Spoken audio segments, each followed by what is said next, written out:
Let's revise AS22 in 3 minutes which is part 2। तो part 1 में हमने बहुत सारा कंटेंट DTA, DTL और टाइमिंग डिफरेंस के बारे में कवर किया।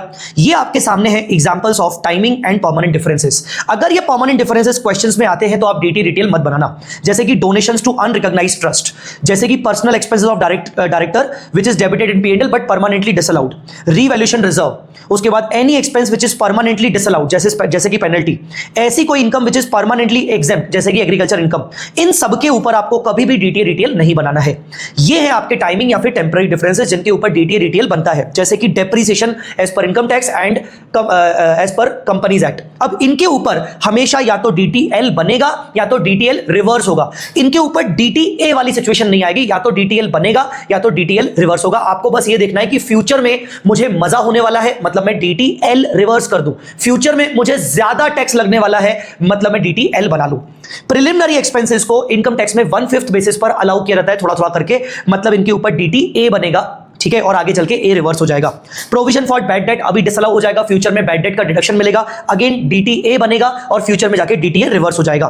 टैक्सेस जितने भी पेबल दिख रहे हैं 43B के हिसाब से कैश बेसिस पर फ्यूचर में पेमेंट होगा तो ही डिडक्शन मिलेगा, अगेन DTA बनेगा अभी और फ्यूचर में रिवर्स हो जाएगा।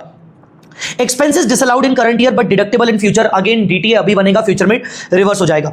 Income accrued in current year but taxable on cash basis in future, future में टैक्सेबल होगा, मतलब अभी DTL बनेगा और जब फ्यूचर आएगा तो DTL रिवर्स हो जाएगा। Unabsorbed business losses carry forward, पक्का DTA ही बनेगा, बिकॉज फ्यूचर में टैक्स का सेविंग होने वाला है और फ्यूचर में जब सेविंग हो जाएगा तो DTA रिवर्स हो जाएगा।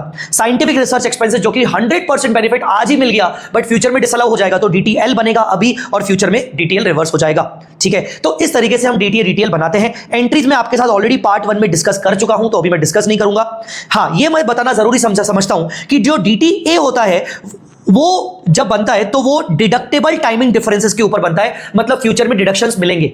और जो DTL होता है वो टैक्सेबल टाइमिंग डिफरेंसेस के ऊपर बनता है, मतलब हम बोलते हैं कि फ्यूचर में टैक्सेबिलिटी ज्यादा होगी, ठीक है।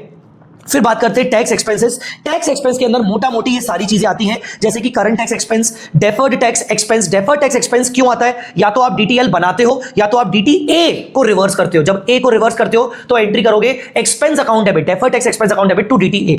फिर माइनस करोगे deferred tax income because of the DTA creation और DTL रिवर्सल। और लास्ट में आपको एक और चीज ऐड करनी है, excess of MAT over the current tax. Current tax expense के ऊपर अगर आप कुछ पे कर रहे हो, एक्स्ट्रा पे कर रहे हो मैट के चक्कर में, तो वो जो भी आपने एक्स्ट्रा पे किया ये भी आपका एक एक्सपेंस है और जो कि आपके टैक्स एक्सपेंस में जाके जुड़ जाएगा।